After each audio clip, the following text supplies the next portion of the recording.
Hello Internet, I'm Guy.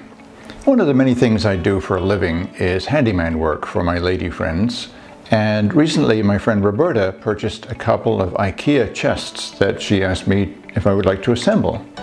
And I said I would love to, because I've been assembling Ikea furniture since the 1980s. You might say I have a PhD in Ikea assembly. So I went over and did the first one, and I figured, oh, it'd take about an hour. Turns out it took about 3 hours. It's quite a project to assemble these things.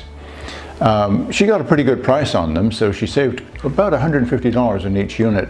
And so she could afford to pay me, rather than paying, for instance, TaskRabbit, which in my research I found they charge about the same amount of time for labor to assemble these things as I would.